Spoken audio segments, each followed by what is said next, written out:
ಪ್ರತಿ ವರ್ಷ SC/ST ಮಕ್ಕಳನ್ನ 20 ಮಕ್ಕಳನ್ನ ಕೊಡ್ತಾರೆ. ಅವ್ರು ಬಂದ್ರೆ PUC ವರೆಗೆ ಫ್ರೀ, PUC ವರೆಗೆ ಉಚಿತ ಊಟ, ವಸತಿ, ಯೋಗ, ಮಲ್ಲಕಂಬ, ಸೈಕ್ಲಿಂಗ್, ರಸ್ಲಿಂಗ್ ಎಲ್ಲ ಕಲಿಸ್ತಾ ಇದ್ದೀವಿ. ಅದೇ ರೀತಿ ಯಾರು 95% ನಮ್ಮಲ್ಲಿ ಎಂಟ್ರೆನ್ಸ್ ಇರ್ತೈತಿ, ತಂದೆ ತಾಯಿಗಳಲ್ಲಿರುವಂತ ಮಕ್ಕಳು ಮತ್ತು ಆಮೇಲೆ ಅಂಗವಿಕಲರ ಮಕ್ಕಳು, ಮಾಜಿ ಯೋಧರ ಮಕ್ಕಳು, ಅವರಿಗೆ ಕೂಡ ಉಚಿತವಾಗಿ ಕೊಡ್ತೇವೆ. ಅವರು 95% ಎಂಟ್ರೆನ್ಸ್ ದಲ್ಲಿ ಆಗಬೇಕು. ಆದ್ರೆ 5, 6, 7, 8, 9, 10 6 ವರ್ಷ ಉಚಿತವಾಗಿರ್ತದೆ. ಅವ್ರ ಪರ್ಸೆಂಟೇಜ್ ಕೂಡ ಮಾಡ್ತಾ ಇದೀವಿ. ಬರೀ ರಾಷ್ಟ್ರ ಮಟ್ಟದಲ್ಲಿ ಕ್ರೀಡೆಯಲ್ಲಿ ಅಷ್ಟೇ ಅಲ್ಲ, ಮತ್ತೆ ಅವರು ಅಕಾಡೆಮಿಕ್ ಆಗಿನೂ ಅವ್ರು ಆ ಥರ ಇರ್ತಾರೆ. PUC ಕೂಡ PUC ಮಾಡಿರ್ತಕ್ಕಂಥ SSLC ಪಾಸ್ ಆಗಿರ್ತಕ್ಕಂಥ ಮಕ್ಕಳು ಎಂಟ್ರೆನ್ಸ್ ಬರೀರಿ, ಅಲ್ಲಿ ಚಲೋ ನಿಮ್ಮ ರಿಸಲ್ಟ್ ಬಂದ್ರೆ ನಾವು ನಿಮಗೆ 5 ಲಕ್ಷ ರೂಪಾಯಿ ಲಾಟ್ರಿ ಇದ್ದಂಗೆ, ಅದು ಉಚಿತ ಊಟ, ವಸತಿ, CET, NEET, JEE all other competitive exams ಗಳನ್ನ ನಾವು ತರಬೇತಿಗೊಳಿಸ್ತೀವಿ. ಅದು ಅಲ್ಲದೆ ಇಂಜಿನಿಯರಿಂಗ್ ಮೆಡಿಕಲ್ ಸೀಟ್ ಫ್ರೀ ಸಿಗಲಾಕತ್ತಿದಾವ. ಈಗ ಇಂಜಿನಿಯರಿಂಗ್ ಸಿಕ್ಕರೆ ನಿಮ್ಗೆ 40-50 ಲಕ್ಷ ರೂಪಾಯಿ, ಅಕಸ್ಮಾತ್ ಮೆಡಿಕಲ್ ಸಿಕ್ಕರೆ 3 ಕೋಟಿ 4 ಕೋಟಿ ರೂಪಾಯಿ ನಿಮಗೆ ಸಿಕ್ಕಾಗುತ್ತೆ. ಇದರ ಲಾಭವನ್ನ ಇಲ್ಲಿ ಯಾರು ಬಂದಿದ್ದೀರಿ, ಬಂದವರು ಮಕ್ಕಳೇ ಇರಲಿ, ರಿಲೇಟಿವ್ಸ್ ಇರಲಿ, ಆದ್ರೆ ಅವ್ರ ಇನ್ಕಮ್ SC/ST ಮಕ್ಕಳಿದ್ರೆ 2 ಲಕ್ಷ ಒಳಗಡೆ ಇರಬೇಕು. ಮತ್ತ ತಂದೆ ತಾಯಿಗಳಿರ್ಲಾರ್ದಂತ ಅವ್ರು ತೊಂದರೆ ಇರುತ್ತ, ನಾವೇ ಕೊಡ್ತೀವಿ. ಸಂಸ್ಥೆಯಿಂದ ನಾವು ತಂದೆ ತಾಯಿ ಇರ್ಲಾರ್ದಂತ ಮಕ್ಕಳಿಗೆ ಒಂದು 45 ಮಕ್ಕಳಿಗೆ ನಾವು ಉಚಿತ ಊಟ, ವಸತಿ ಎಲ್ಲವನ್ನೂ ಕೊಡ್ತಾ ಇದ್ದೀವಿ. ಅದರ ಪ್ರಯೋಜನವನ್ನ ನೀವು ಬಂದವರು, ಹಿರಿಯರಾದವರು, ಬೇರೆ ಯಾರ್ಯಾರಿದ್ದೀರಿ ಅವರಿಗೆ ತಗೊಳ್ಳಿಕ್ಕೆ ಹೇಳಿ. ಯಾಕಂದ್ರೆ ಗೊತ್ತಿರುವುದಿಲ್ಲ. ಅದ್ಭುತವಾದಂಥದ್ದು ಈ ನಮ್ಮ ಶಾಲೆಯನ್ನ ರಾಮಕೃಷ್ಣ ಮಾದರಿಯ ವಸತಿ ಶಾಲೆ ಅಂತ 3 ಶಾಲೆಗಳಿರೋದು. ಈ ತರ ಮೈಸೂರು ರಾಮಕೃಷ್ಣ ವಿದ್ಯಾಶಾಲೆ, ಚೆನ್ನೈನಹಳ್ಳಿ RSS ಶಾಲೆ. ಈ ಕಡೆಯಿಂದ ನಮ್ಮ ಮಕ್ಕಳು 100% ರಿಸಲ್ಟ್ ಮತ್ತು ಆಮೇಲೆ ರಾಷ್ಟ್ರ ಮಟ್ಟ ಅಂತ ಮಾಡಿದೀವಿ. ಗೋಶಾಲೆ ಹಾಲು, ಮೊಸರು, ಮಜ್ಜಿಗೆ, ತುಪ್ಪನೂ ಕೂಡ ಅವ್ರ ಸಲುವಾಗಿ ನಾವು ಮಾರಾಟಕ್ಕಾಗಿ ಮಾಡಿರೋದಲ್ಲ. ಈ ಇಂಥ ಒಂದು ಶಾಲೆ ಏನಿದೆ, ಇನ್ನ ನಾವು ಮಾಡ್ಬೇಕಾದದ್ದು ಬಹಳ ಇತ್ತು. ಯಾಕಂತಂದ್ರೆ ಜನ ಬರದೇ ಇರೋದ್ರಿಂದ ನಮ್ಮ ಕಾರ್ಯಕ್ರಮ ಪ್ರಾರಂಭ ಆಗಿರೋದೇ ಲೇಟ್ ಆಯ್ತು. ಅದಕ್ಕೆ ನೀವು ಬೇಸಿಗೆ ರಜೆಯಲ್ಲಿ ಕೂಡ ನಿಮ್ಮ ಮಕ್ಕಳನ್ನು ಕಳಿಸ್ರಿ, ಯಾರಾದರೂ ಇದ್ರೆ. ಇವನ್ನೆಲ್ಲ ಕಲಿಸ್ತೀವಿ, ಯೋಗ ಕಲಿಸ್ತೀವಿ, ಮಲ್ಕಂಬ ಕಲಿಸ್ತೀವಿ. ನಿಮ್ಮ ಮನೆಯಿಂದ ಕಾಲಿಂದ ನಡ್ಕೊಂತ ಬಂದವರು ಕೈಯಿಂದ ನಿಮ್ಮ ಮನೆಗೆ ನಡ್ಕೊಂತ ಬರುವಾಗ 1-2 ತಿಂಗಳಲ್ಲಿ ನಾವು ಮಾಡ್ತೀವಿ. ಅಷ್ಟು ಶಾಲೆ. ಅದಕ್ಕಾಗಿ ಈ ಉಪಯೋಗವನ್ನ ಸದುಪಯೋಗ ಪಡಿಸಿಕೊಳ್ಬೇಕು ಅಂತ ಹೇಳಿ ಎಲ್ಲ ಈ ಸಂದರ್ಭದಲ್ಲಿ ಎಲ್ಲರಿಗೂ ಹೇಳ್ತಾ ಶರಣಾರ್ಥಿಗಳನ್ನು ಹೇಳ್ತಾ ಮುಂದೆ.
ಶೀರ್ಷಿಕೆ ವಚನ.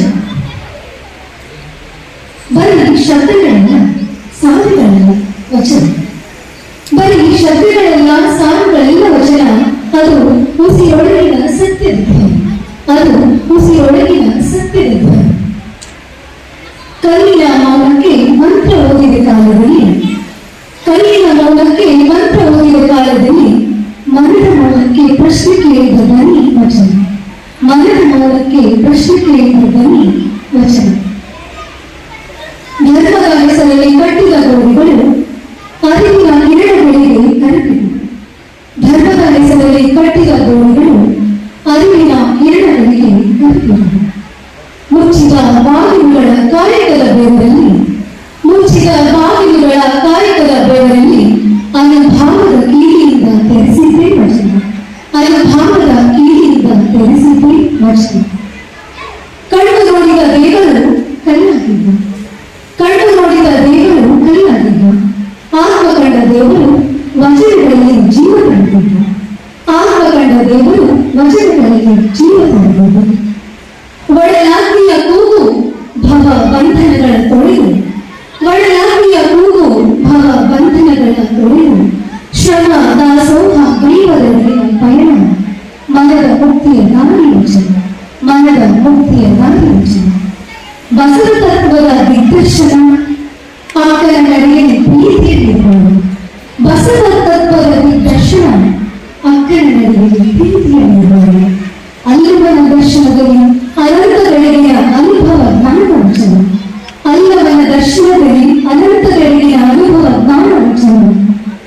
ಕಟ್ಟುಪಾಡಿನ ಗೋಡೆಗಳನ್ನು ನೋಡೆದು ಸಮತೆ ಮಮತೆಯ ಹಣತೆಯ ಹಚ್ಚಿದ ಬೆಳಕೆ ವಚನ. ಕಟ್ಟುಪಾಡಿನ ಗೋಡೆಗಳನ್ನು ನೋಡೆದು ಸಮತೆ ಮಮತೆಯ ಹಣತೆ ಹಚ್ಚಿದ ಬೆಳಕೆ ವಚನ. ಅಜ್ಞಾನದ ನೆರಳನ್ನು ನೋಡಿಸಿ ಸುಜ್ಞಾನದಲ್ಲಿನ ಚಿಂತನ ವಚನ. ಅಜ್ಞಾನದ ನೆರಳನ್ನು ನೋಡಿಸಿ ಸುಜ್ಞಾನದಲ್ಲಿನ ಚಿಂತನ ವಚನ. ಕುಲ ಭೇದಗಳ ಕರಿನೆರಳು ನಿಂಬಾಲಿಸಿದರು. ಕುಲ ಭೇದಗಳ ಕರಿನೆರಳು ನಿಂಬಾಲಿಸಿದರು. ಕೂಡಲ ಸಂಗಮನ ಆತ್ಮದ ಬೆಳಕು ಮಹಾ ಶರಣನಲ್ಲಿತ್ತು. ಕೂಡಲ ಸಂಗಮನ ಆತ್ಮದ ಬೆಳಕು ಮಹಾ ಶರಣನಲ್ಲಿತ್ತು. ಪೂಜೆಯ ಹೂವು ಒಣಗಿಬಿಟ್ಟನು. ಪರಮಾರ್ಥದ ಸುಗಂಧ ಉಳಿದಿದ್ದೇ ವಚನ. ಪೂಜೆಯ ಹೂವು ಒಣಗಿಬಿಟ್ಟರು. ಪರಮಾರ್ಥದ ಸುಗಂಧ ಉಳಿಸಿದ್ದೇ ವಚನ. ಶರಣರ ನಾಡಿ ಮಿಡಿತ ವಚನ. ನಿನ್ನೊಳಗಿನ ನಿನ್ನನ್ನು ಎದುರಿಸುವ ನಿಶಬ್ದ ಕ್ರಾಂತಿ ವಚನ. ಶರಣರ ನಾಡಿ ಮಿಡಿತ ವಚನ. ನಿನ್ನೊಳಗಿನ ನಿನ್ನನ್ನು ಎದುರಿಸುವ ನಿಶಬ್ದ ಕ್ರಾಂತಿ ವಚನ. ದೇಹಾತ್ಮಗಳ ಮಹಾಮನೆಯೊಳಗಿನ ಕಲ್ಯಾಣದ ಮಹಾ ಪೂಜೆಯೇ ವಚನ. ದೇಹಾತ್ಮಗಳ ಮಹಾಮನೆಯೊಳಗಿನ ಕಲ್ಯಾಣದ ಮಹಾ ಪೂಜೆಯೇ ವಚನ. ಎಲ್ಲರಿಗೂ ಕ್ಷಮಿಸೋಣ. ಅವಕಾಶಕ್ಕಾಗಿ ಮತ್ತೊಮ್ಮೆ ಈ ವೇದಿಕೆಗೆ ಹಾಗೂ ಆಯೋಜಕರಿಗೆ ನನ್ನ ಧನ್ಯವಾದ. ಕವಿ ಕಲಾವತಿ ಅವರು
ಮಟ್ಟದವರೆಗೆ ಹೋಗ್ತಾ ಇದ್ದಾರೆ. ಯೋಗ, ಮಲ್ಲಕಂಬ, ಕುಸ್ತಿನಲ್ಲಿ ಏಕಲವ್ಯ ಪ್ರಶಸ್ತಿಯನ್ನು ಕೂಡ ಈಗ ಸಿದ್ದರಾಮಯ್ಯನವರ ಕಡೆಯಿಂದ 4 ಲಕ್ಷ ರೂಪಾಯಿ ನಗದು ಬಹುಮಾನವನ್ನ ಈ ವರ್ಷ ಪಡೆದಿದ್ದಾರೆ ಈ ಮಕ್ಕಳು. ಈಗ ಈ ಮಕ್ಕಳು ಹಗ್ಗದ ಮೇಲೆ ಮಾಡ್ತಾರ, ಕಂಬದ ಮೇಲೆ ಮಾಡ್ತಾರ. ಈ ಹಗ್ಗದ ಮೇಲೆ ಮಾಡುವುದನ್ನು ನೀವೆಲ್ಲ ನಿರೀಕ್ಷಣೆ ಮಾಡ್ರಿ.